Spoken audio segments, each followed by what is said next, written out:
حضرت ابو بکر صدیق رضی اللہ عنہ بخاری شریف کی حدیث تے دا قرآن شریف تلاوت بکو نو دا دروازی مخ تے یو چبوتره جوړه کړی وه یو ځای جوړ کړی و هلته به منظم کو دا قرآن شریف تلاوت به هم کو جلل به د مکې دا کافر براویل دا ماشومان او ښځې هغوی به ورته غوږ ایښودی ناست به ورسره خلک راغلل ابوبکر صدیق ته یې ویې نه دې پرېږدو په مخه یې که غریب هغه خپل بوډۍ او امسا واخېستل حبشې ته روان شو یو کافر دی هغه ورته راغی ابوبکر څه کوې وی زه هجرت کوم ولې وی دا قوم مې نه پرېږدي دوی مې نه پرېږدي نه نه ته خو زمونږ مشر عزتمند دی زمونږ خدمت کې د یتیمانانو خدمت کې د کونډو خدمت کې ستا غوندې سړی زمونږ نه بار به ځي ولې به ځي راځه ته واپس یې راوځ او د مکې د ملکانانو د چودریانو میټینګ یې راوغوښت وایي ګوره دا ابوبکر چې دی دا تاسو ولې د مرتد نه شړی دا خو ډېر ښه سړی دی هغه خپل دین دی زمونږ خپل دین دی او دا خو زمونږ د یتیمانانو سره یې ښېګړې کوي کونډو سره ښېګړې کوي دا خو د دې ټول قوم په فایده کې دی زمونږ د مړي د جمدي خدمتونه کوي هغه خپل دین زمونږ خپل دین پام کوئ چې دی ونه شړی هغې ورته څه وایي هغه مشران کافران مشرکان هغې وایي ټیک ته مونږ یې پرېږدو خو په یو شرط چې دی به دا خپل مونځ او دس او دا خپل تلاوت په کور کې دننه کوي بار به نه کوي دی بار لګي هغه خپل کتاب لولي قرآن شریف نو زمونږ ماشومان او ښځې ورته راغورلی شي مونږ یریږو چې زمونږ دا ماشومان او ښځې د ده قرآن اوري مسلمانان نه شي چېرته هغوی کې خو دومره اثر دی چې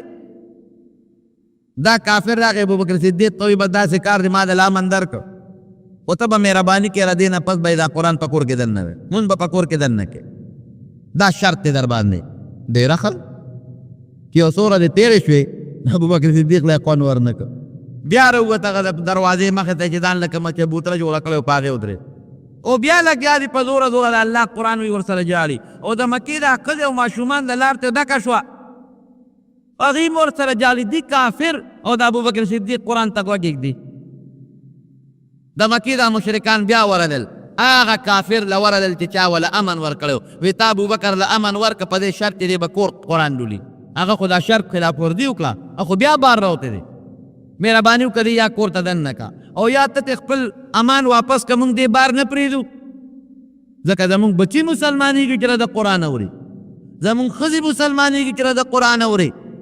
سړی راغی ابوبکر صدیق ته وویې وی صاحب تا له خو ما دا شرط لګولو چې ته به په کور کې دننه تلاوت کې بار به نه کې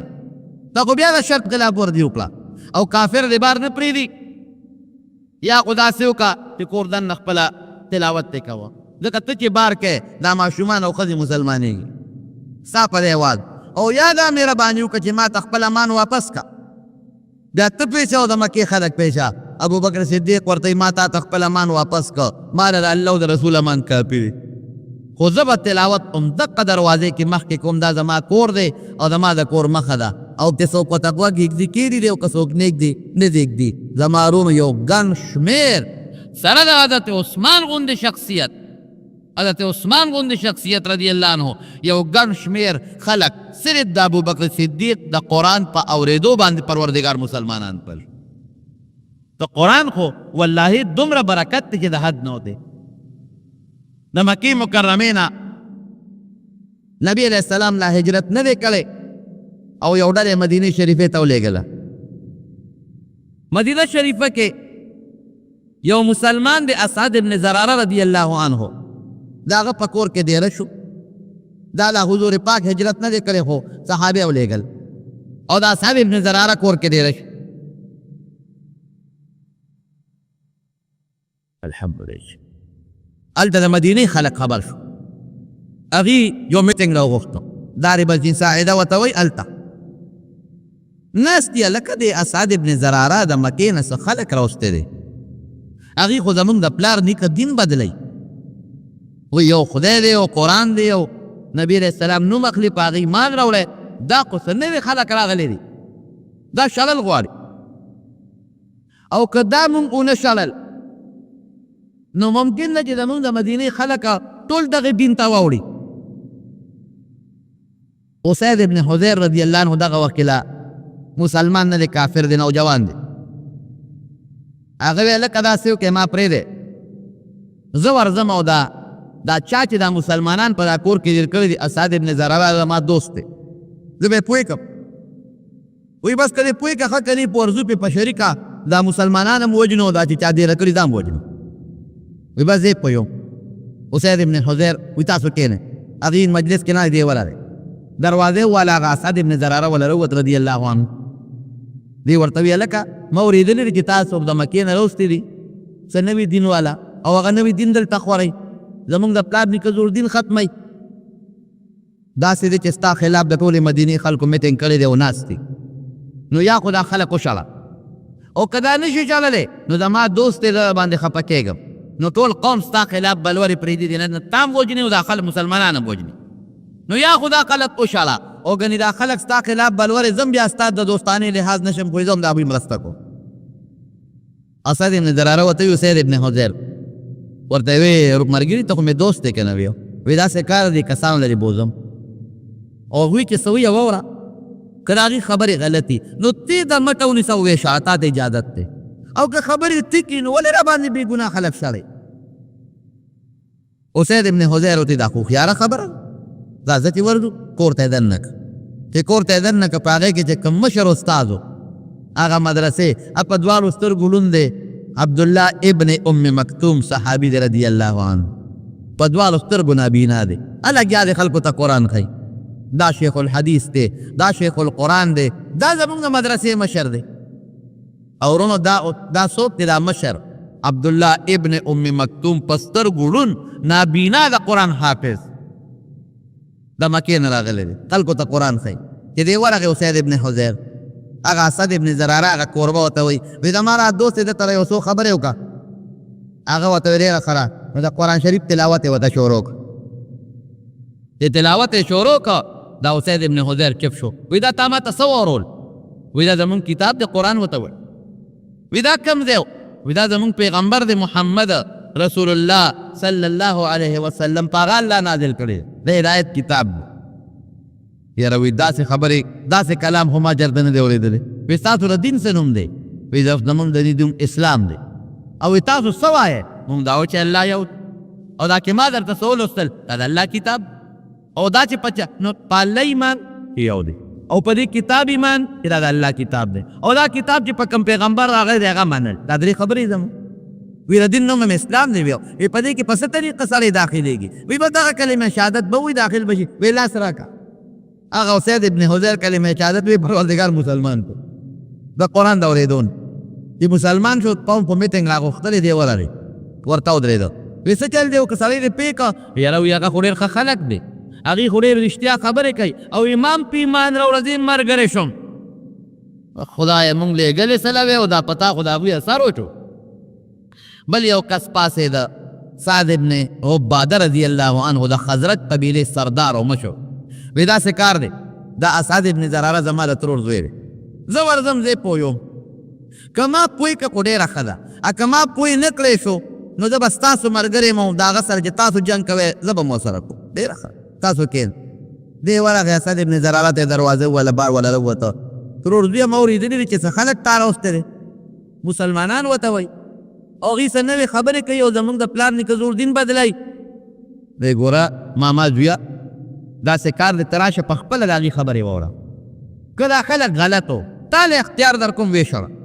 او که خلک ټیک و نو ولې را باندې بې ګناه خلک شړې وی دا خو هوښیاره خبره ده ورننوت چې ورننوت همغه نابینا صحابي عبدالله ابن ام مکتوم هغه ته وی لږ د قرآن تلاوت ورته وکړو هغه ورته صاحب د قرآن شریف تلاوت شروع چې تلاوت یې شروع کړه هغه سعد ابن عباده چې څوک په جوش کې راغلی چې دا به شروع او ورته وی دا څه شی دی وی دا د الله کتاب یاره ما خو د دنیا خبرې اورېدلې دي وی دا رښتونی کتاب معلومیږي ستاسو د دین څه نوم دی اسلام وی په دې کې او په کومه طریقه داخلېږي سړی دې کلمه شهادت به وي اشهد ان لا اله الا الله واشهد ان محمدا عبده ورسوله بس ور داخل بشي وی دا رښتونی کتاب دی معلومیږي دا چې ستاسو دین رښتیا دی لاس راکړه لاس یې ورکړه هغه بیا آیاتو کې پروردګار د قرآن په اورېدو هغه مسلمان کو راغې اوس قوم ناست دی دې ورته مخامخ ودرېد قوم ته وایي ټول اوس په زرګونه خلک ناست دي په دارې بني ساعده کې لوی اجتماع ده تورې په لاس دي چې ورځو دا مسلمانان وجنو شړو دا مشر ورته سعد ابن عباده وی بچې زه څنګه سړی وی ته خو د قوم زمونږ مشر یې وی نه دو خیار یم که قمق نه نه وي ستا غوندې هوښیار سړی بل کم وی که زه یو فیصله وکړم زما خبره به منې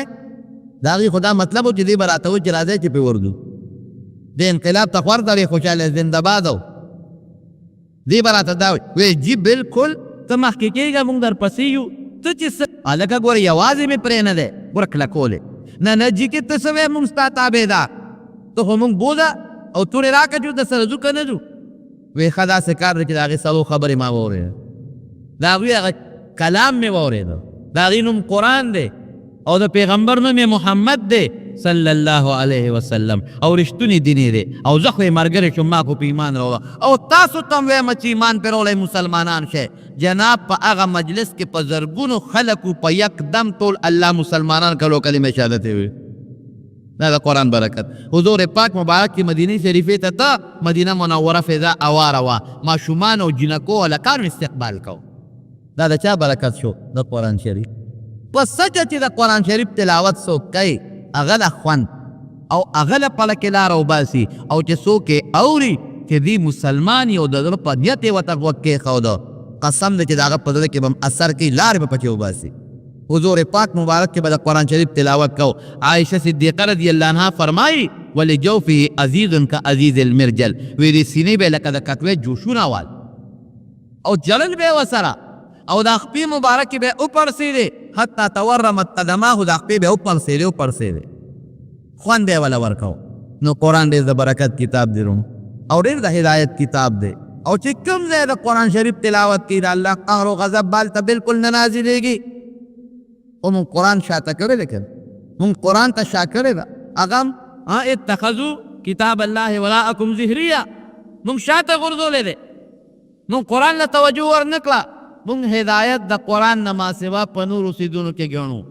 حالانکه نبی کریم صلی الله علیه وسلم فرمایي چې د هدایت لوی سرچشمه د الله قرآن دی او وی که چا د قرآن نه ما سوا په بل څیز کې هدایت طلب کو وی دا به ګمراهان جهنم ته به رسېږي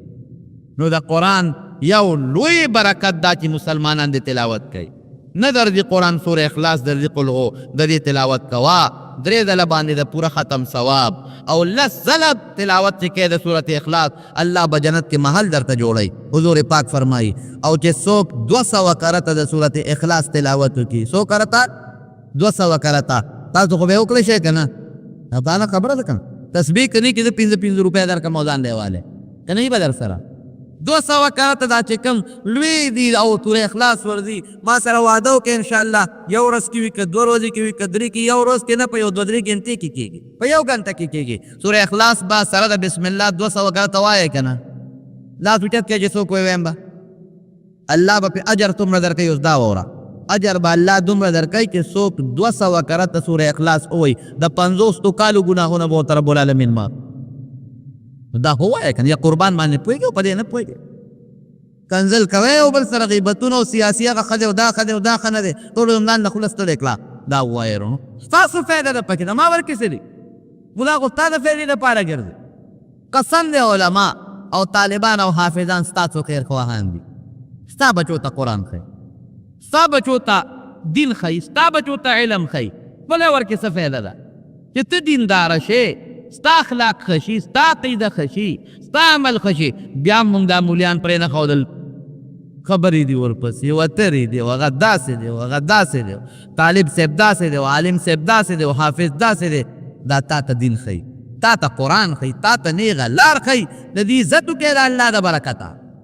د قرآن نه مخې قدر وکړې د پیغمبر نه مخې قدر وکړې الله به دله په دې اجر درکوي نو د مارونو یو فایده د قرآن شریف تلاوت دی یو حق یې دا شو روزانه چې چاله قرآن شریف ورځي او په ناظره باندې نو چې یو سپاره تلاوت خامخا کوي چې خشتق کل رو رو یا کوي 60 منټه پې لګي یا 15 منټه پې لګي نو یو سپاره تلاوت یا نیمه سپاره تلاوت که دا نشي کولی یو رکوع تلاوت خو دروازې کوه دویم حق یې څه دی نو حفظ د سنت کفایي دی په کلي کې به یو حافظ خامخا کور کې پکار دی کور کې نه محله کې پکار دی قوم کې پکار دی قوم کې نه محله کې پکار محله کې نه په علاقه کې پکار کا علاقه کې یو قسم حافظ نو د ټولو غالبا در او بچو حفظ وکړي دا بچی چې تلاوت کوي والله ستا پکې اجر او فایده ده حضرت موسی علیہ السلام تفسیر کبیر کې مولانا امام رازی رحمه الله لیکلی بلا ربانی موسی علیہ السلام روان دی او قبر کې او ته عذاب ملاوي پیغمبر ته د قبر کشف کېږي دی چې واپس هم په هغه لاره راځي په هغه قبر کې هغه انسان ته خوشحالۍ ملاویږي حیران شو چې الله اوس تلم نو دې قبر والا ته عذاب ملاوېده په جهنم کې پروت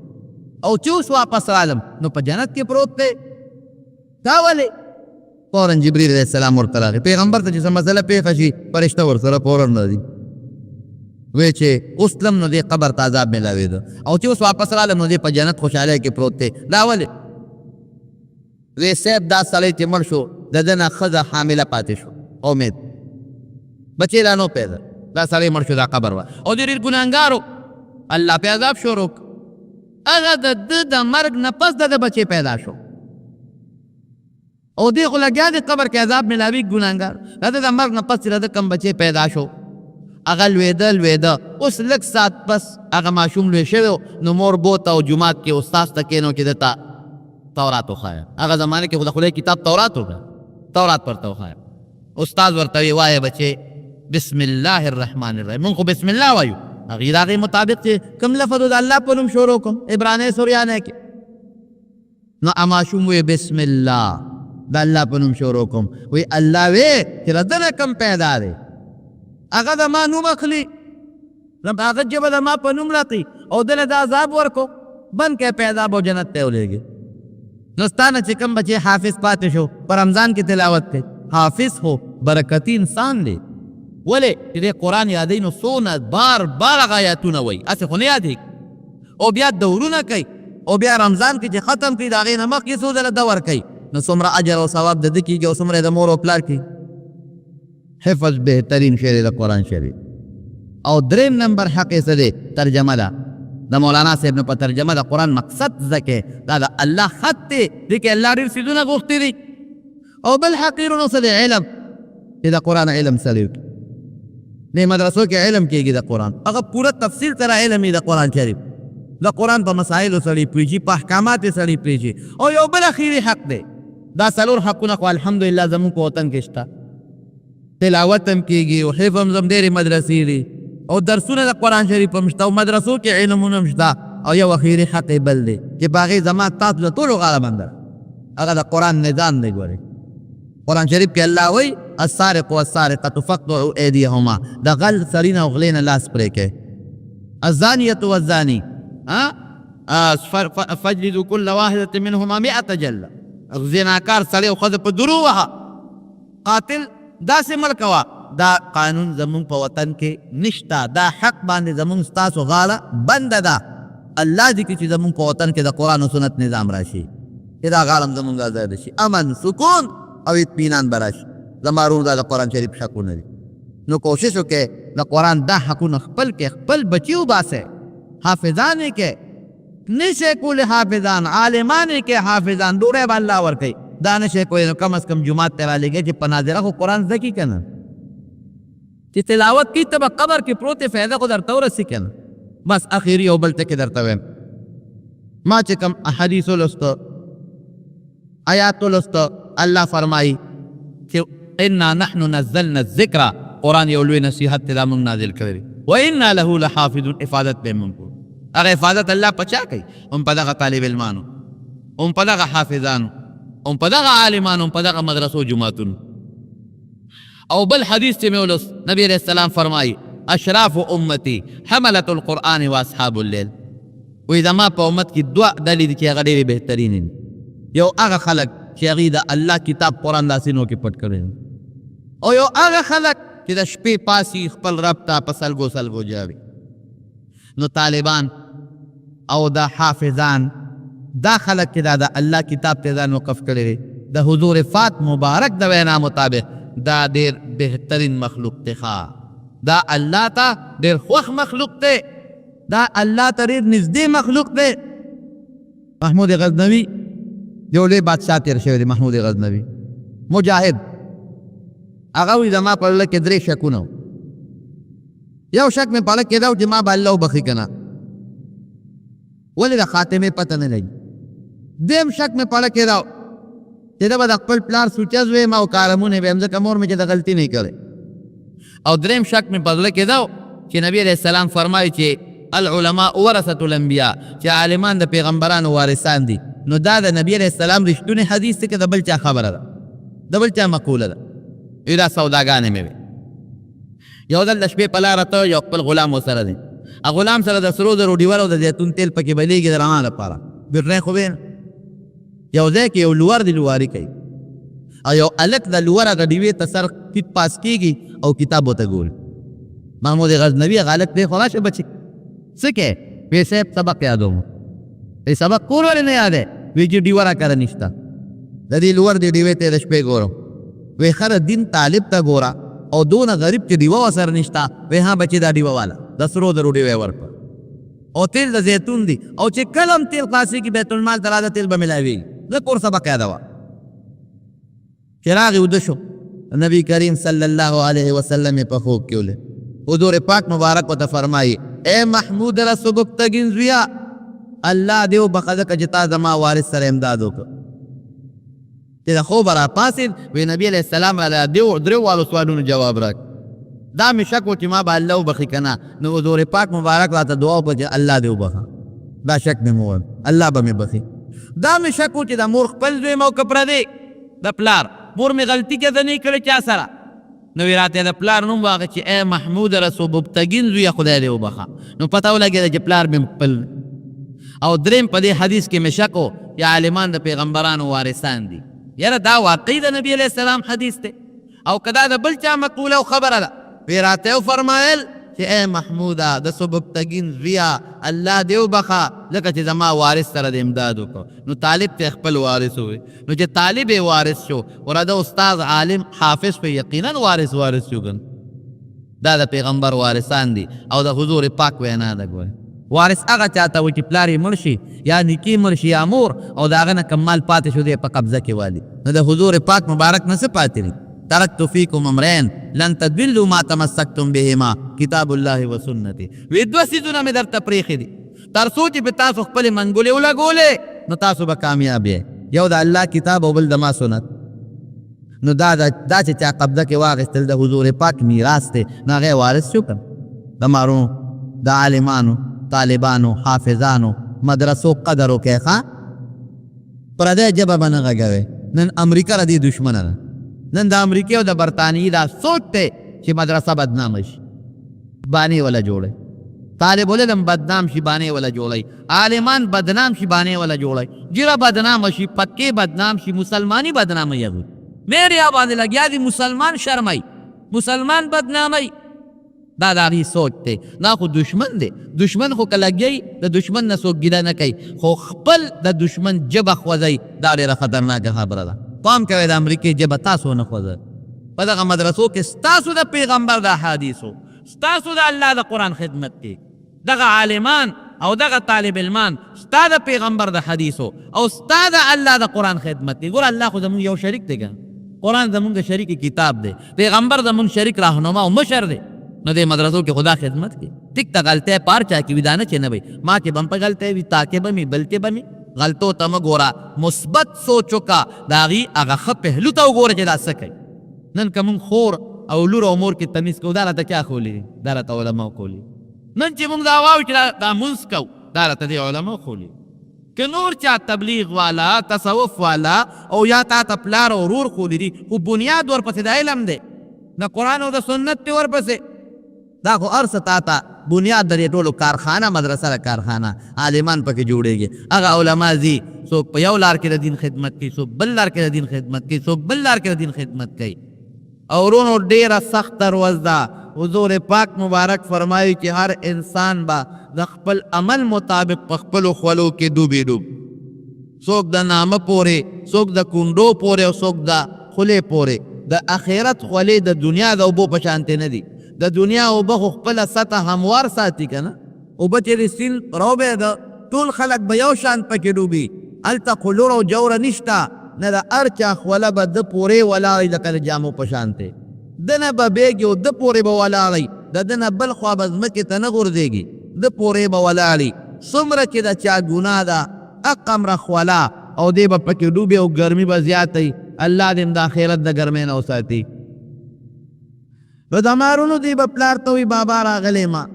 یو نیکي مې کوله که مهرباني دې وکړه یو نیکي دې راکړه. که دا نیکي ما ته میلو نشي دوزخ ته ځم او که دا میلو شي پې بچ کېږم.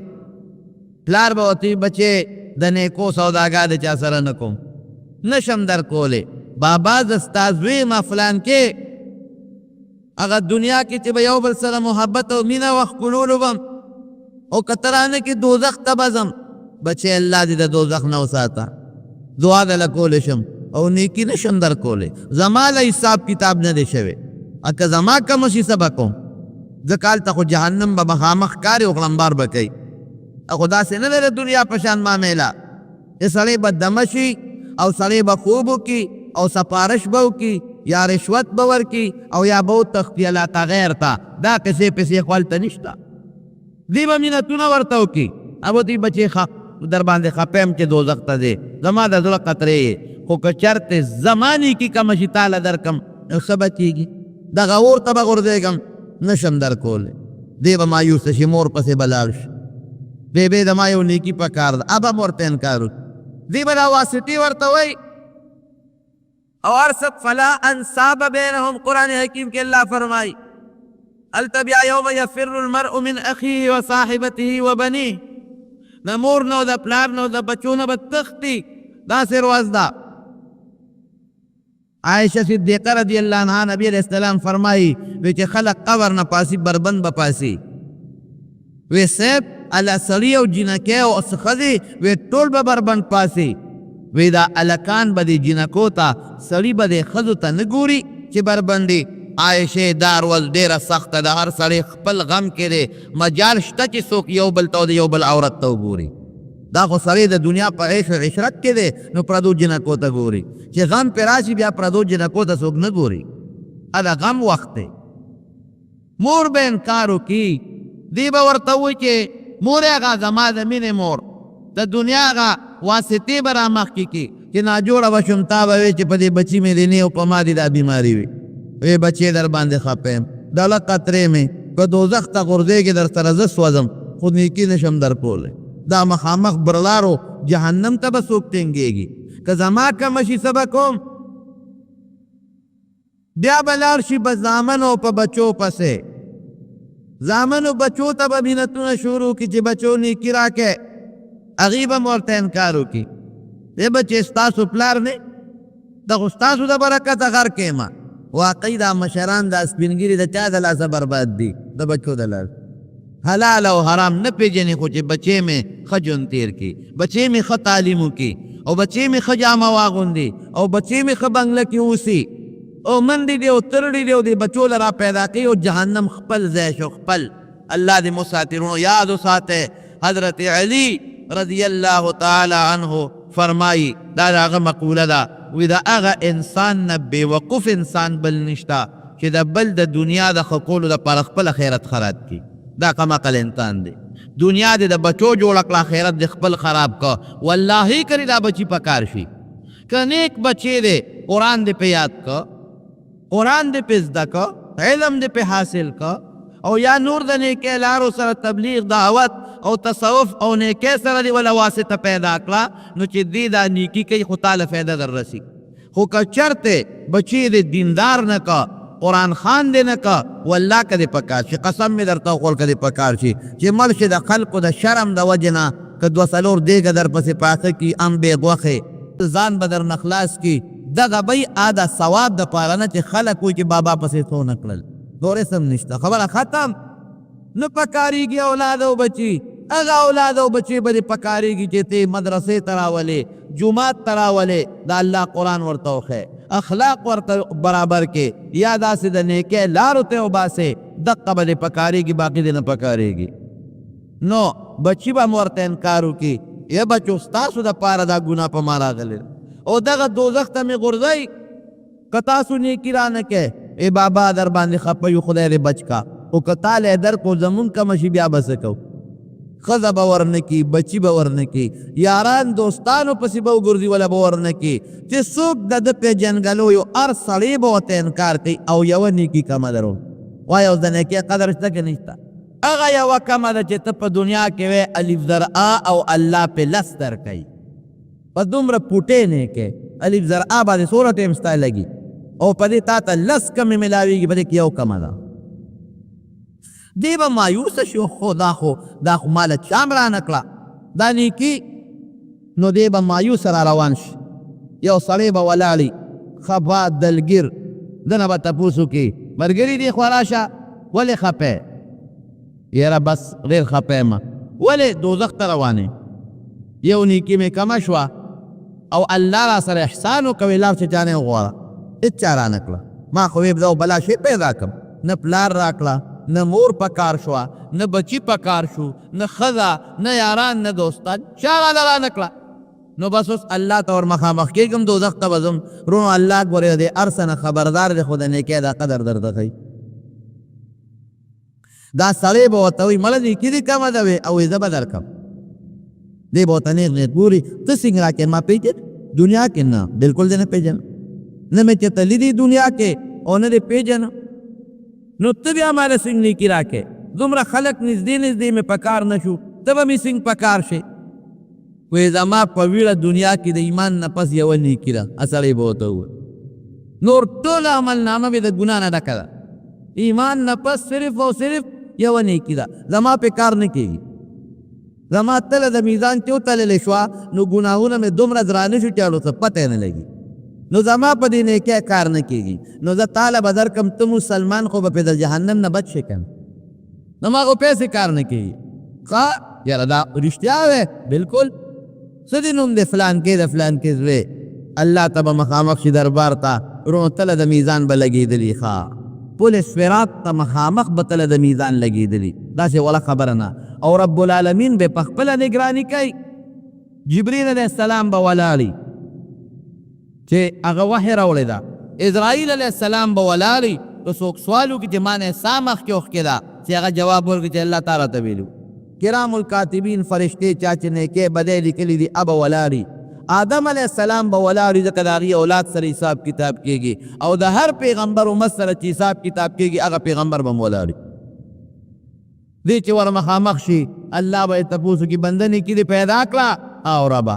چا درکړه فلانکي سړي وی حاضر یې کړې هغه سړي باندې به هم د دوزخ اعلان شوي اب هم راولي رب العالمین به د هغه سړي نه تپوس وکړي تا دله نیکي ورکړه ورکې وله او ربه ورکوم ولې ورکې یاره مسلمان ورور دی مې دی رحم مې پرې راغی زما پې رحم راغی چې دی جهنم نه بچ شي نو وې دله خو پلار او مور او بچو او ښځې او خویندو میندو چا ورنکړه الله ته خو معلومه ده تی څنګه ورکې یا پروردګاره زما د ایمان نه پس یوه نیکي ده نو زما پیسې کار نه کېږي غر کې یم دوزخ ته روان یم پرېږده دې مسلمان باندې رحم کوم دا یو خو به دوزخ نه بچ شي که نه الله به وفرمایي دغه انسان ته چې ښه تاله خو د نیکي درکړه ستا خو دا یوه کمه وه دته خو جنت ته ځه ستا قصه خو سمه شو او دی بل ته به و چې ښه نو تا په دې مسلمان رحم وکړو او الله رحم مې پې وکړو نو ستا نه زیات رحم کوونکي خو زه یم الرحماء يرحمهم الرحمن ارحموا من في الارض يرحمكم من في السماء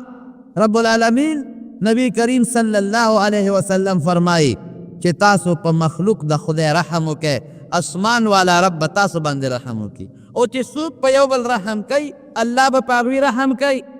شته نن په مسلمان کې رحم جواب راکوي نشته رحم نن مسلمان ته ټیپر هم نه ښکاري یو غرس ته وباسي پټ ورته ناست یو ډس ته وباسي عزت ته مسلمان د لاسه محفوظ نه دی بچی د مسلمان د لاسه محفوظ نه دی هندو امریکنۍ دلته نه راځي دا مسلمان در څه کوي مال د مسلمان د لاسه محفوظ نه دی غلا او ډاکه چې کوي مسلمان یې کوي دې جومات ته دروازه ولې لګېدلې ده هغه ولې لګېدلې ده دا خو د خدای کور دی هر جومات ته او مدرسې ته دروازې لګېدلې دي او هغه ته جلنده ورته موږ دا ولې جواب راکړې راله ولې ورته جلندې وو غلا نه یېرېږي دا څه ده که نه ده ولې ورته جلندې وو غلا نه یېرېږو که نه دې خلک غلا ونه کړي هلکه دا خو د خدای کور دی دا قرآن شریف خو د الله دی دا لوډ سپیکر کې خو د الله دین بیانېږي دې پکې ته خو د الله منځګزار منځ کوي نو دا غل د جومات نه غلا کول الله اکبر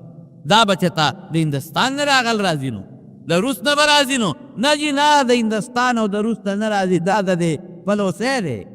دا د دې علاقې دی او دا علاقه کې چې هندو به اوسېږي نه جي هغه هم کلمه وایي مسلمان دی ماشاءالله مسلمان د مسلمان نغلا کول او مسلمان د الله د کور نغلا کول او مسلمان قرآن شریفونه پلی کول او په هغې خپې ښودل او د جومات نه پکې کوزول الله اکبر ولله الحمد دا زموږ مسلمان دی 10 روپۍ ګټم 20 روپۍ ګټم دا رزق به یو سې بچو ته به کېدی بچې دا ما د خدای په قرآن خپې ښودې ده او پکې مې کوز کړی دی او په هغې مې درنه دا 20 تالانه غشتې دي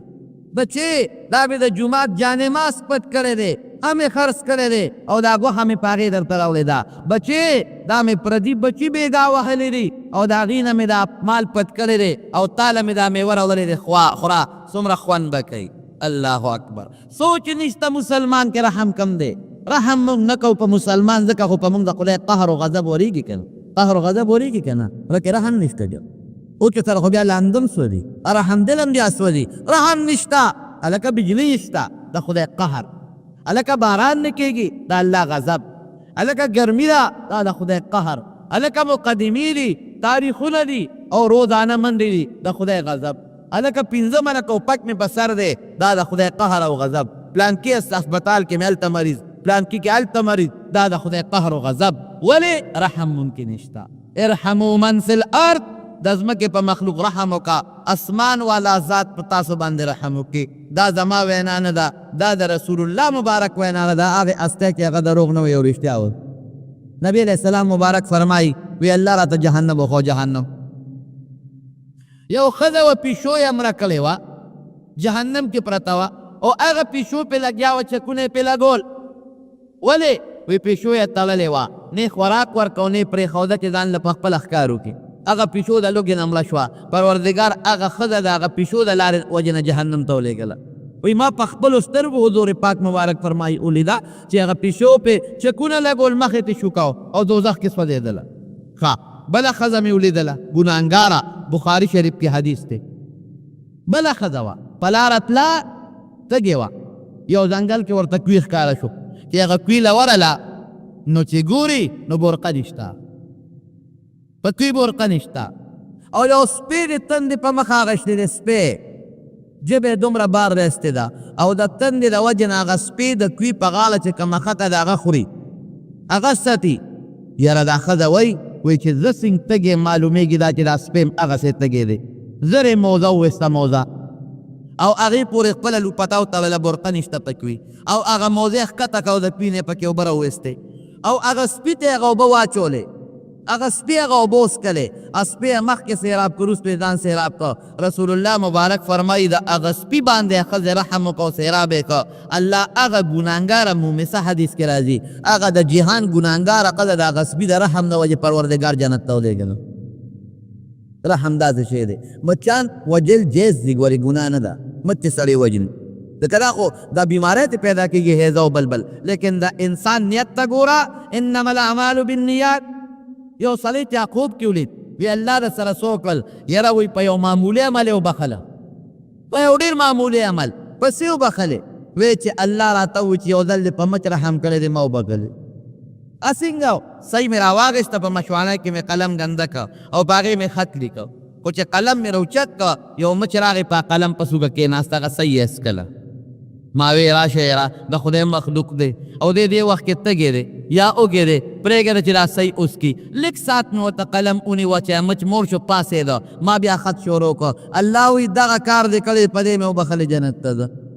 اوس مچ وجل دا به ته نه کوې چې مچ به نه وجنو رحم به پرې کوو نه د هغه یو نیت یو سوچ جذبه د هغه په لکې راله یو نقش یې لکې راغی په هغه نقش پروردګار وبخو رحم به په مسلمان کې الله به در باندې رحم کوي ارحموا من فی الارض د ځمکې په مخلوق رحم وکړه یرفعکم من فی السماء اسمان والا ذات په تا باندې رحم وکړي الرحماء یرحمهم الرحمن چې څوک په یو بل رحم کوي رحمان ذات به هغه انسان باندې رحم کوي نو پروردګار هغه سړي ته وایي وی تا په د رحم وکړه د خو نیکي برابر شوه دی خو دې جنت ته او تا پې رحم وکوې او نو ستا نه زیات رحم کوونکې خو زه ما بېشکه پروردګاره زه اگر چې ایمان دې دی نور دی اس نیکي نشته د ګناه نه ډکې ایوم د نه لاړه خو تا په ده رحم وکړه زه په تا کوم بې حسابه بې کتابه جنت ته ځه زما روم یو رحم په لکې پیدا کړي بې رحمي ډله نه وباسئ غضب ډله نه وباسئ مسلمان سره ښېګړه کوئ ښه سلوک کوئ دویم د دې واقعې نه زما مقصد سو د نیکۍ قدر مې درته وښو دلته خو موږ پروا نشته په نیکۍ باندې لګیا یو ګناهونه کوو او پروا هم نشته ملا صاحب درته وایي سوره اخلاص لوله قل هو الله احد او چې درې ځله دې ولوسته د پوره قرآن شریف برابر اجر او ثواب به الله درکړي دومره نیکۍ به الله درکړي سوره یاسین دا چې دې ولوسته رب العالمین به په دې سوره یاسین د قرآن شریف د 10 ختمو ثواب درکړي دومره نیکۍ الله درکوي لیکن موږ سره د نیکۍ قدر نشته دا واقعه مې دې له درته بیان کړه زما روح چې په زړه کې ستا د نیکۍ قدر پیدا شي اوس بیا تلاوت د قرآن شریف کې نو روح تلاوت د قرآن شریف کوي درې ځله سورې اخلاص اوس بابا وایي صاحب ما له قرآن شریف په ناظره نه راځي بابا سورې اخلاص خو درځي قل هو سورت او دا لوله کنه قل هو الله احد وایا او دا لوله د دریو ځلو قل هو الله احد اجر د پوره قرآن شریف د ختم برابر دی الک فقیر یم او غریب یم درک مله لګي جی چاته تعویذ را لوکا چاته چاله بوله کې دعا راته وکي زه رسول الله مبارک د تعویذ خو دې کنه رسول الله مبارک دعا مونږ ته خو دې کنه هغه شروع کوا فقر بل الله ختم کی هغه څه شه دې سوره واقعه کې سوکلولي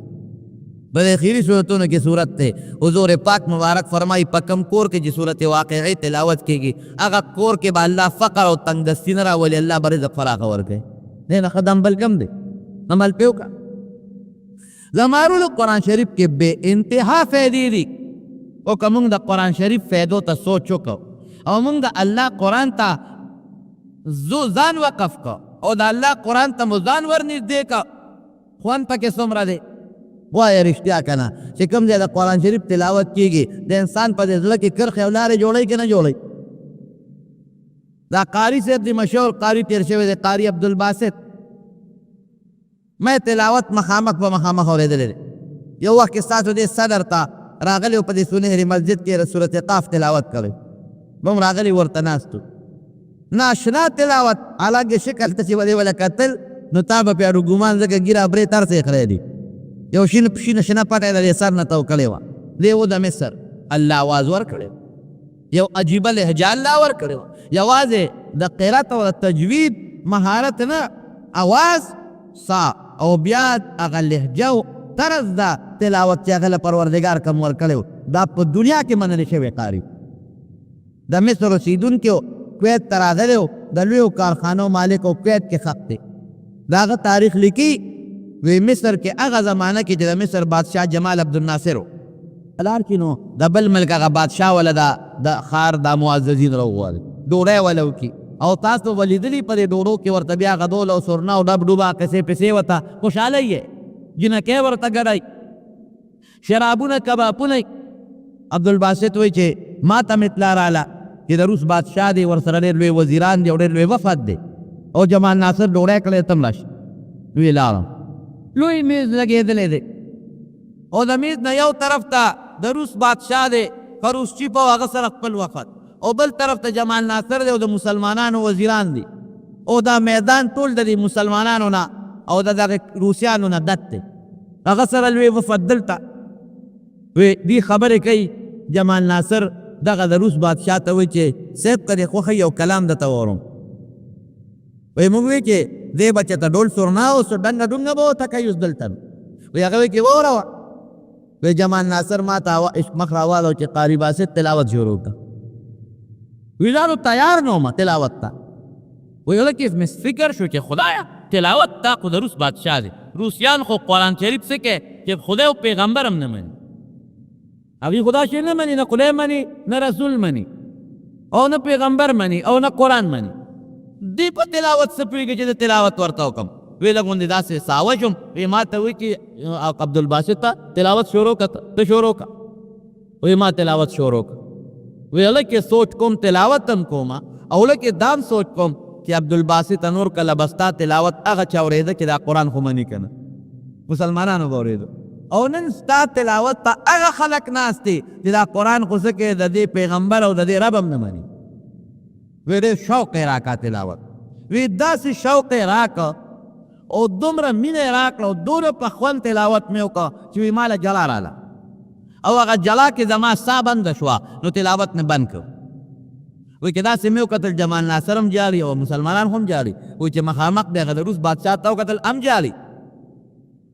او د هغه ټول وفد جالي زارو قطر وی اوښکې ترې روانې دي وی سترګې وچې جمال ناصر ته وی چې جمال ناصره دا تا به ته څه واورول دی خو زما د هلکې لارې وویستې هغه ورته وی چې دا زمونږ کتاب دی که نه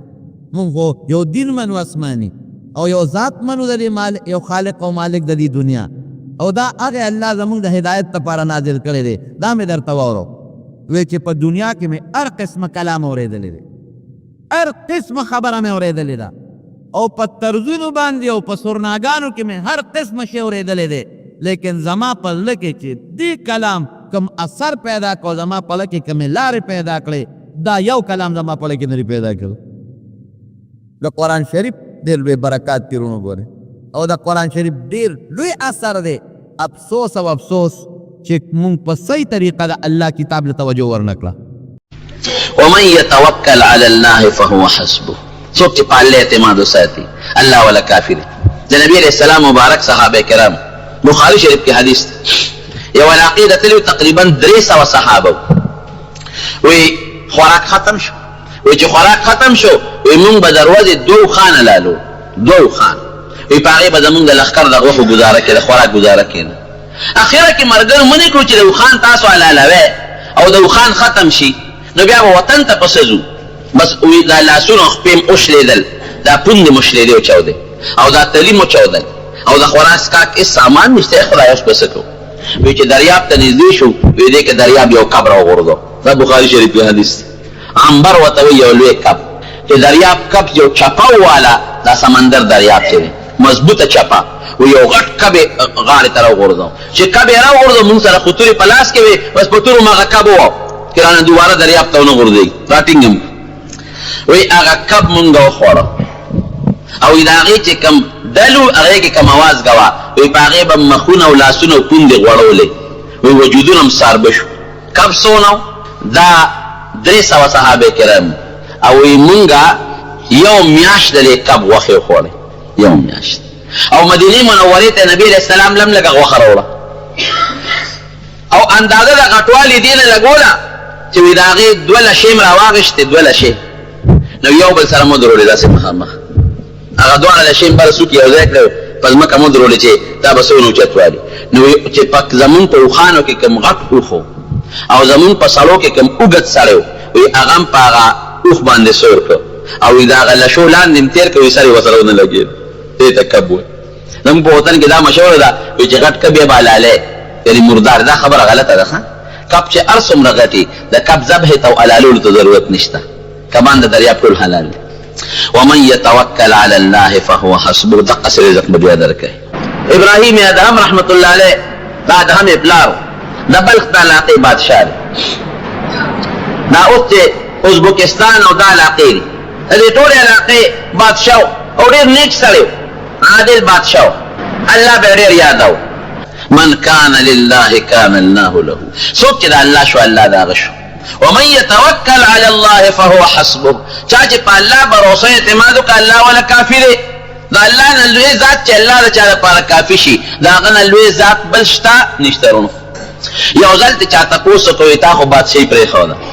او په علاقو ګرځی دی وی داسې د خوند یو زه بادشاهي خو ټول د خوند او د مزو شو په دې فقیرۍ کې او په دا ګرځېدو کې او په دې هجرتونو کې داسې د لذت او د خوند چې ته واقع درته پېښه ده وی هغه څه شی دی ښه خوراک یا چې تا ته ډېر لذت په دې کې میلاو شوي او ډېر خوند درته میلاو شوي څه شی دی وی هغه یو ځل یو جومات ته لاړم وی د ماسخوتن مونځ مې پکې وکړو وی هغه جومات ته په وړی اوچتو وی چې مونځ مې وکړه نو هغه خلک ټول د جومات نه وتل وی مې چې زه خو مسافر یم په دې جومات کې به شپه وکړم وی د جومات هغه څوکیدار راغی ما ته چې ماما د جومات ته وځه مې چې زه خو مسافر یم چېرته لاړ شم دلته شپه کوم وی چې نه شپو جومات نه چې ته بل کې شپه کوه مې چې دا خو د خدای کور دی ستا د پلار هم نه دی نه ځم د دې جومات وی زه هغه سره په باس شو وی زه خو کمزوری یم ډېره موده ډوډۍ مې نه وه خوړلې کله لږه کله ډېره وجود مې ټپ شوی هغه وی مضبوط او سربو وی د لاس یو نه په زور جمعات نه استم او زنه وطن وی دی پاولو له رسولم د پاولو نه ذکر راکړه وی چې ذکر راکړه نو وی الاول پرې وطن نو د یوې پاولې نه ببل لتلم او د سر به مې وډکاو د بل نه ببل لتلم د بل نه ببل لتلم زمکه تر ورسېدم وی قسم په الله چې د خوان وخت ما ته دقه ملو دی چې وی د سر به مې د پاولې یو ډکو او د الله تعالی د کوم علم او کوم رازونه او کوم کشفونه به زما د مازغول راتل هغه چې به کوم خوند وي دا مې په بادشاہ کې نه دی لیدل اخره کې مکه مکرمه ته ورسېد مکه مکرمه کې بلا مریدانو دې سلور وارو طریقو په بزرګانو کې د ټول استاد پاتې شوی مشر نو الته مریدانو چې د حج ورځې بشوي نو حج کې خلک زیاتی په نور ورځو خلک کمی د مریدانو ته به داسې کار وسکه چې استاد حرم خالی کړي ملمنو ته چې دي طواف او عمره کوي مون بغاړه ته او یې خشاک راوړې اپا بازارونو کې خرڅوي او پاره چې کم شي ګټه تاجانو ملمنو خدمت پکې کو دې کار خو مریدان یې پوي کړی وی ګوره په طواف کتا سو کوي نو حج کې خدا بار نه ملمان راغلي او خزم پکې لکانم پکې نو خود ته بم نه ګوره او چې کم الک داسي چې په مخ یې ګرنی عربی کې امرت وته وي هغه ته بم نه ګوره د مریدانو لپاره ټریننګ ورک وی خاصه او یو خاص ځای مقرر کړ دلته مزناسته قاجانو به ډوډۍ خوړه خشاکونه به خرڅ چې دې کله لار د په ځای باندې دغه رعیت د یو ماشوم زو دلته ماشوم والی کې پاتې اگر الوی شو د په ځای بادشاہ چې پلار یې عادل او انصافدارو اوس بلې زمون بادشاہ پلار یې د مور نه تاسو کو زما پلار هغه مور وتعالى چې اورېدلې مې چې په مکه مکرمه کې بادشاہ یې پرېخ نو دې زوی اعلان وکړ چې زه حج روانم او کما سره څوک په مرګرتیا کې په سرکاري خردینان سره بوزم لوی قافله را روانه کړه چې څنګه رالل نو چې بیت الله ته سړی راځي کولمبه به عمره کوي طواف وکړي مور ورسره د ابراهیم ابن ادهم خزه چې طواف عمره به وکړي بیا په پلار سره ملاقات وکړي لیل احکر وسره دی چې بیت الله طواف او عمره کوله اتفاقا دغه وخت ابراهیم ابن ادهم هم طواف کو نو دغه زوی په ورونی کې پرېخو خو د خدای شان دې زوی دا بوی په پلار لګي اوسم کړه ډېر موده پلار دا په سفر کې پاتې شي او راشي کنه دا روز به خپل بچی نه پیژني او چې دوه تیری شي هغه کې واجی چې هغه سپین شپک کله چالو بوله هغه توجه نور کوي خپل پلار لبیا توجه ورکړي ادمه پښتانه وی کنه وې د مور او د پلار د خپل او د بوی دې پته لګي د ګورنی کې پرېخو او دې بچی ته خپل پلارو یاد نه چې پلار می سوکته طواف کې سره یو بل سره مخامخ چې مخامخ شو ابراهیم ابن ادهم دې زوی ته وکتل او صاحب کشفم وی پیجن چې دا خو مزویر چې طواف نه کله فارغ شو نا مریدان ورته وی سه وی موږ دې منې کړیو چې خدو ته بم نه ګوري او بیګی لکان ته بم نه ګوري او تاسو په طواف کې اوله په هغه تل راسه په غور وکتل هغه ګره برید لا نور راغل اجامت نور راغلی او تاسو ته په غور وکتل دا ولی او خدام مو سره وا یروي ګمان دا کومه چې دا ما ته هغه زوی معلومیږي چې ما پورونی کې پرېښې دی او زه راته تښتېدلی او دا د پورونی ښځه راته خپله کور والا معلومیږي وایي ځکه مې ورته وکتل دې راغی خپل ځای کې کېناست هغه چې کوم د ده مریدان و خشاکونه یې راوړل خرڅولې او پیسې به یې راوړې او په هغې به یې جانله ډوډۍ کول هغې هم رالل او زوی یې تپوس وکړ یا دلته یو سړی د ابراهیم یې نوم دی او د پلار نوم یې ادهم دی چې دا به کوم دی خلکو ته خو دې معلوم اراده چې موږ سره ملاقات وکړو مریدان هم خوشاله چې دوی سره ډېره موده پس ملاقات کېږي او ښځې سره چې راوستل ورسره کېنو وایي دا د ابراهیم ابن ادهم نه خو پېژن چې دا مې زوی دی نو هغه زوی وله په دې غېږ کې سر کېښود او ښځه ورسره خوا کې کېناست ښځه هم ورته وویل چې بس دې سړیه او ته راځه خیر دی بادشاهي مه کوه ستا هم دا ژوند خوښ دی بس بادشاهي مه کوه راځه دا کار هلته کوه ژوند خو به دې لږ د راحتي جامه خو به دې لږه مزېداره وي خو ستا مخکې ژوند ته او شکل ته وګوره اوسني ته دې وګوره او زوی مې ورته چې بابا هېڅ کار مه کوه صرف خدای یادوه خو موږ سره ځه وی دې ورته په ژړا شو دا د ابراهیم ابن ادهم تاریخ کې لیکي چې په ژړا شو وی د دم د سترګو نوښ کې وبې خامخا چې بچی چا ډېره موده پس وویني او بیا ورته جاړي لکه رحم راځي وی دا سر یې داسې اسمان ته پورته او سر یې راښکته کړه چې راښکته یې کړه لږ ساعت تېر شو د دوی جړه یې بنده شوه مریدانو ته ویې راشه دا لږ اوچت کړې چې هغې لږ اوچت کړه هلک مړ دوی مړ مریدانو یې تپوس وکړي دا څه چلو شو دا هلک په څه مړ شو وایي چې دې که زما دې غېږ کې پرېوت کړه او د ما ته وینو د مال کې ما خپل محبت او مینه رااله یو غیبه आवाज راته شو چې داوا زمونږ د مینې کې او مینس کې د محبتونو مینې نور خلکو سره بس وی الله ته مې مخ کړې ایمه چې خدایا د دې فتنې نه کوم وساته انما اموالکم واولادکم فتنه قران حکیم کې الله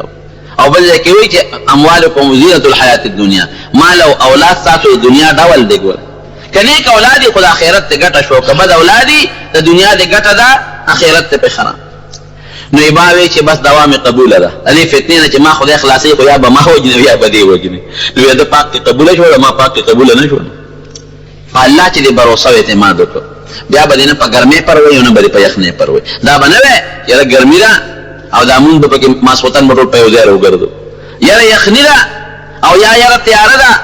او دا زکات ته او دا خو بلا پیسې را نه دي او دا خو حج او بلا پیسې می برباديږي او دا خو رمضان خو ګرمي ده روزو سره بس کوم بیا به په دې پروا نه مقصد به دې چې زمان وی الله رضا شي ابراهیم ادم رحمت الله علیه یو ځل خوب ولید دې خوبي یو سړی او د ویده خپل محل کې ما او یو سړی دې محل ته دن نشو او کله یو چت تخیږي او کله بل چت تا وی ما ته تاسو کې چې مرګري سکه وی اوخران روک شوی هغه اوخ پسې ګرځم ایمه چې د خدای بنده دا خو د بادشاہ محل دی دلته اوخ سکه اوخ چې تا روک شوی دی لکه د دشت او بیابان او په صحراګانو کې ګوره اوخ غیا پسې صحرا ته منډي د بادشاہ محل ته خو نه راځي ولی وی دا د اوخ د کتو ځای نه دی وینا دې دربار کې د بادشاہ محل کې څوک اوخ پسې نه ګرځي وی خانو خدای پکې بیا سنګور خدای هم دلته نشي معلومولو دا د خدای د پیجنګلو او د خدای د مونږ زم نه دی چې راويخ شو ور الله وتعالى برابرې دربار کې ناس یو سړی راغیو فقیر سوالګر شکل کې دغه په دروازه باندې کسان مقرر کړیو دا دروانچان اصلي دومره hebatnak شکل لره چې یو دروازې دې تاسو نه کې څه کې وسکار لري نه په یو دروازه په بل رانه وته د بادشاہ تخت ورسه د سره خپل وزیرانو چې کوم د بادشاہ د شورا خلک دغه ور سره ناشته نه غاري بادشاہ دې تاسو کې لکه څه چل دي سره رااله وې سیب مسافر مو د اسرائیل عالم دی ټل لشپ پکې کو ابراهیم ابن ادهم او توي چې دا سره خونه ده ضروري کته لیوانی دا خو د بادشاہ محل دی د بادشاہ او دا می وزیران دي زه خار ته ودل چې ټل کې بشپاو کې وې سیب دا سره نه وینا وستانه مخې په تخصو نسوک ناستو وې زما پلا وې دا غره مخ کې سوکو وې فلان کې وې دا غره مخ کې سوکو وې فلان کې وې چې دومره خلک په یو ځای لال راشي هغه ته سره نه وې زوته سړی روان شو ابراهیم نه دهن نو کرا دې سړی رونی سه دا سړی څه شو چې هغه په سمندې والے غیبی انسانو پیدا نه لکه سوچو چې واقعي ټیکتا په بادشاہ کې خدای ملاويږي هر چاته نه ګوري حضرت عمر ته ملاويږي حضرت ابوبکر صدیق ته ملاويږي حضرت عثمان غنی ته ملاويږي حضرت علی مرتضی ته ملاويږي رضی الله تعالی عنهم اجمعین حضرت عمر ابن عبد العزيز ته ملاويږي دا نیکان خلق ارسلینا هغه بادشاہ د وجنه غافل شي بیا پیسو سره دولت سره محبت او مینه پیدا شي الله ته بیا یې بیا الله کوم لا یادېږي د خلکو کارونه به کې الله بیا ده د کله کې سوچو کو چې ټیک ته ډېر نیکان خلک او صحابه بادشاہان او قاضیان او مشران او امیران پاتې شوي دي هغه پکې خدای مونډل دي خو ما ته ګرانه ده بس پټ پټ د شپې وته بادشاہ یې پرې خو الله یاد راشه ځان لچته کېلم چې د شپې مله یادوم او دروازه مله هغه ته حالت معلوم زمونږ د وطن د بادشاہانو په شانتي نو چې کال تیر کی نو خلکو په بیا خیره کوي نو بل راشي نو چې بل راشي او کال تیر کی نو خلک هغه بیا خیره کوي چې خدای دینم خلاص کړي چې بل راشي نو بیا خلک وي خدای چې دا مردار وي بل لازم ولې انصاف زمون پر مشرانو بادشاہانو کې نشته ظالمان دي ظالمان او دا اغیار او د امریکای او د يهوديان او د عیسایان وی جنتان دي که خدای پاکي مخ د امریکای نه بیت الله ته کینو څه ایمان په امریکا راوړل په بیت الله او د خدای په ذات د ظالمانو ایمان نشته بهر کیف خلق وځي په ګرځیدل چې موږ بادشاہ به کوم دی چې موږ را پیدا چې دې تل ورپسې ګرځیدل د یو دریاب په غاړه ګیر او د سره یو زور صادر او ستن او سراغي کې تار چول ځان له صادر ګند او وزیران ورته کې ناستل بادشاہ سلامت دا سکے فروغه کتلې ونه بادشاہ په خلک پیسې ورکې منډه ترلې وي او مهنت او مشقت کوي وتا بادشاہ پرې خو د موږ غواړو او د دریاب په غاړه کې پروت نه درته سور شته او نه کوټه شته، غلامان او نوکران دې پرېښودل، ځان له په زور باندې لګیا او خپل کمبل او غشړې ګنډې. ابراهیم ابن ادهم ورته تاسو څه خبر یې؟ مال الله ستاسو نه بادشاهي راکړې. وایي دا بادشاهي ده، ډوډۍ به دې نه خوړلې، دې جامو ته دې وګوره، دې څادر ته دې وګوره. وایي قسم دې چې مال الله ستاسو نه بادشاهي راکړې. هغه ستن د تار نه ویستله او دریاب لوی دریاب هغې ته یې وغورځول. ځکه نه وایي تاسو باندې زما بادشاهي ده، ما بادشاه منې؟ وایي او وایي دا ستن راله راوباس. هغې یو بل ته وکتل، وایي د بادشاه صاحب په دماغو کې فرق راغلی، دا د بادشاهۍ څه نه پرېږدي، دی لیونی شوی دی. ځکه چې ستن دریاب ته وغورځي، ستن څوک د دریاب نه رایستی شي. وایي راوباسئ که نه؟ وایي صاحب ګوره مه کوه، زه چې ځو علاج بدله وکړو، ډاکټر او حکیم ته به دې وښایو. زه لیونی نه یم، زه جوړ یم. زه ستاسو ګورم چې زما په تاسو بادشاهي شته که نشته، زما بادشاهي منئ که نه، ستن راوښکې شئ که نه شئ رایستی. هغې وایي صاحب ستن به څوک راوباسي؟ وایي ښه اوس ګوره، وایي د دریاب کبان هغې ته یې واس کړې. وایي ما یو ستن دې دریاب ته وغورځوله، او که تاسو ماله هر څوک په دریاب کې کوشش وکړئ ماله هغه خپله ستن راوباسي. نو دریاب کې خامخا ستنې او دا میخونه پراته دي که نه، دا پکې پروت دي. وایي کبانو ستنې راوچتې کړې وې، اوسپنې په خوله کې راوچتې کړې وې، او یو کب و چې په سترګه ړوند و، د دا هغه ستن د هغه په خوله کې و، او دلې اخواله راورسوله. کبان د ستنې نه او د کونډۍ نه څونه ځان ساتي، او چې د دریاب د خولې نه راغې نه ستنې ترې راواغېسته. وایي وایه اوس هغه بادشاهي مې ښه وه که دا بادشاهي مې ښه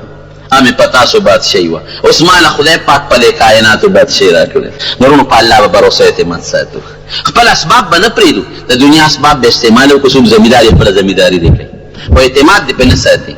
که څوک تاجر دی، دکان کوي یا بل څه کار کوي، دې دې خپل کار کوي، کاروبار دې کوي، خو په هغې به بروسه نه ساتي چې دا رزق په دې کې دا به د یقیني چې روزي او رزق ماله رب العالمین راکوي. که الله وغواړي د دې ځمکې په دې غنمو کې او په دې غله کې او په دې دوکاندارۍ کې برکت په پیدا کړي، ماله به ترې روزي راکړي. او که الله وغواړي سپمني باغ به مې زدول او توفان به راشي، ټوله میوه به ترې وغورځېږي،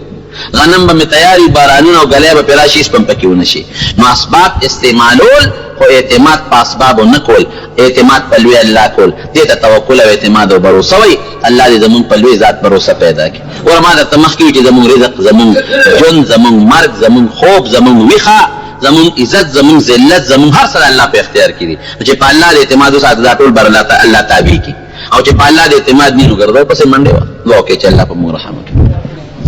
دا دعا وکړئ چې خدای پاک زمونږ په دې وطن کې چې دا کوم جانجي او ګونجي دي، خدای پاک دا ختم کړي. خدای زمونږ په دې وطن کې امن او امان راولي، خصوصا په سوات او دیر بونیر باجوړ کې الله امن راولي، او دا متاثرین مهاجرین خپل وطن ته په خیر واپس کړي. دعا وکړئ چې څوک مریضان دي الله تعالی شفا ورکړي، قرضداران د قرض نه خلاص کړي، زمونږ د حلال رزق نصیب کړي. خدای موږ د هر قسمه قهر او غضب، آفت او مصیبت نه محفوظ وساتي، د دنیا او د آخرت خیر نصیب کړي، او د دنیا او د آخرت د فتنو د شرونو مصیبتونو محفوظ وساتي. اخر وخت ګرانو محترم اوریدونکو،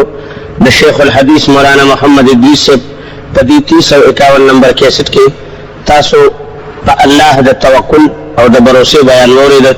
دا به تاسو ته پېښور ښار کې بیرون کچرې ګیټ اشرف روډ سرې فقیر خان ناصر خان کیسټ هاوس کې د ناصر خان او حیدر خان سره ملاویږي. د دې نه علاوه د شیخ الحدیث مولانا محمد ادریس صاحب د هر جمعې تقریر به هم تاسو ته د دې دکان نه ترلاسه کیدی شي. ټلیفون نمبر دی 255 29 12.